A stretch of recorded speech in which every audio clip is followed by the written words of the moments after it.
Siyabonga kakhulu. Hey, mfowethu, namhlanje ngifuna sikhuluma about feeling unworthy or undeserving, mfowethu, uyabo. Hey, mfowethu, ngeke ngaba exposed vuma. Khona la ngakade ngisegoli, mfowethu, ngihambe ngokomsebenzi, yabo.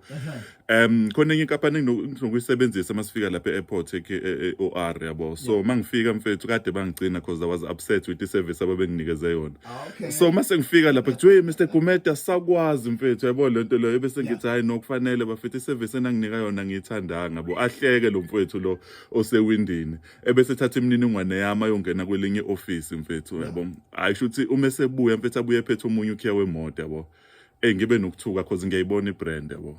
Ngibe nalonto ukuthi hayi bese kuba khona into engiduduzayo ethi hayi relax lokhu iyakunikeza wona, kushuthi imoto endala, yabo. Ngihambe mfethu ngiye kule number bethe imoto uzoyifica khona. Mangifika, mfethu, vuma uhlobo onjani lwemoto, mfethu? Hayi no, mfethu, ngiphike vuma ukuthi akwazi ukuthi mina ngihamba ngale moto, mfethu, ngisingilapha ngokomsebenzi, yabo. Ngifaka isandla ephaketheni sekuthi angifonele back e-office ukuthi guys ongathi khona iphutha lenzakela, kufanele ngihambe ngale moto, yabo lento leyo. Angifuni ukuyisha ibrand, but it was something else, mfethu. Ngithi hayi mhlambe lo mjidi udidekile, mangithi ngiciphiza ukhiya wemoto iyona iyasabela, yabo. Ngizungeze, mfethu, ungene phakathi, mfethu, mangithi ngiyabuka le moto isanda kuthengwa nakule nkampani, mfethu, ama-kilometers aphansi ngalendlela, you know. Ayi mfethu, ngibe ne-internal battle ukuthi I can't drive this car. In my mind I'm thinking, mfethu, khona nabantu engisebenza nabo abaphezu kwami, mfethu, I'm sure ukuthi they hardly drive these cars, you know. I know imoto inokunikezwa abantu mabahamba ngomsebenzi, but mina I was given another car, mfethu, yabo. Right there, vuma, mfethu, kwakhona into ethi kumina, yazi le nto lena, mfethu, you will think it's about the car, but it's about your heart. Your heart is being revealed right now. Ukuthi problem yakho, you have this thing which you feel undeserving. Whenever God is taking you to another level, you are the first one to say no, it can't be me because I'm undeserving. Mfowethu, namhlanje ngifuna ukukhuluma nabantu, vuma, abathi uNkulunkulu mebablessa babe ne-resistance ukuthi no, it cannot be me. This is not me, mfowethu. No, God, akube abanye. There are certain people who are deserving to drive these, mfowethu. Right there, vuma, mfowethu, voice ngayisuppressa. Right there ngawuthatha ukhiya ngangena phakathi kule moto, mfowethu, ngaduma yahamba, mfethu. Ngasebenza ngayo isonto lonke, mfethu, ngisegoli, you know. And mfethu, heads were turning because of the car I was driving. And I was like, wow, this is great. I remember this one time I attended a meeting with another guy, umhlophe, mfethu. After the meeting ngiyambona mase ngiphelezela ngiya kuma parking sengiyongena emotweni. Ngambona inikini ikhanda ethi, "Hey Thulani, you are driving like a mnumzane." Wow.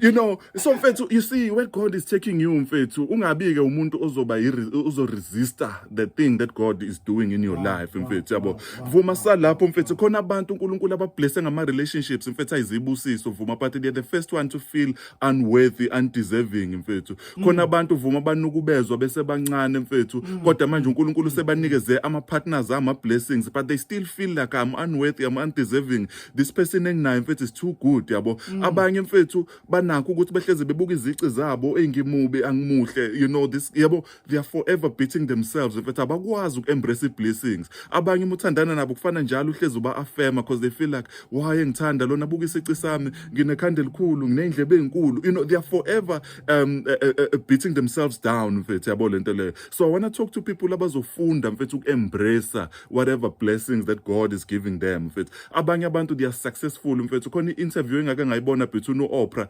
nosisi, mfethu, u-J.K. Rowling. This lady, mfethu, is an author and she's a billionaire. Abanye bamazi ngo-Harry Potter incwadi yakhe. In the interview with Oprah, this lady says something very interesting. Uthi uyi-billionaire but usanefear ukuthi she can still lose le mali anayo. I-dollar billionaire, mfethu, umuntu mhlambe roughly ona 18 billions in the account, rands, you know. This person is still living in fear because wakhule poor, mfethu. Khona abantu abanama blessings uNkulunkulu abanike wona but they are doubting them, yabo lento le. So there are people, mfethu, kufana bafunda uku-silence ama voices like I did. I had to enter that car. It looks like a simple thing, but I had to enter the car and say I deserve to drive this car, not because of my capabilities but because of izinto uNkulunkulu ayifakile kumina, mfethu. Sengiconclude, mfethu, kulento. There's a guy igama lakhe kuthiwa Enrico Caruso wayicula i-opera lomjida lona kuthiwa wayenzima kakhulu but i-challenge ayinayo wayeba nama-voices every time ezoperforma kukuba khona i-voice ethi hayi ngeke Enrico you are not good enough kuthiwa this guy wahleze njalo ebonakala backstage ekhuluma naye ukuthi no I'm good enough I can do this thing why is the best this guy was the best in fact in the world but wehleze nama-voices ukuthi no you are not good enough you are not good enough so khona abantu abafila unworthy and undeserving mfethu uthi how do we get delivered kulento uPhilippians 4:8 mfethu ukhuluma ngalento ukuthi konke okuhle konke okunobumnene konke okupure konke mfethu okune prosperity zonke izinto ezinhle lithi iBhayibheli let us fix our minds kulezi zinto asicabange ngalezi zinto lezi khona abantu uNkulunkulu azofuna bakhumbule ama victories abo for them to conquer this voice khumbula mfethu izinto onqobe kuzo yabo nje uSathane uzolode kufake ezintweni engekho zinhle ezinegative ukufocusa kulezo zinto will make you feel unworthy but when you focus on the good things mfethu I'm wonderful and fearfully made mfethu uthi uNkulunkulu usakhe ngeimage yakhe meaning there's something special kithi uNkulunkulu ayifakile not thina ngamandla ethu but ngokukaNkulunkulu ngicela abantu mfethu bafunde uPhilippians 4:8 maningi amavesi azokuaffirma but this one kuleli sonto focus kulona uthi uNkulunkulu asicabange zonke izinto ezinhle. Think on these things, and God is love, and may you be encouraged this morning. When you feel unworthy in whatever form, may God fill you with His love, so that there's so much in you. God is love. Thulani kumete yazi yamnandi message nami ngizwa ngikhuleka in some areas nawe ngiyazi ekhaya uyakhuleka ngenze ukuthi khona la i message la ikhulula khona ngenze ukuthi usemshadweni because of the issues that you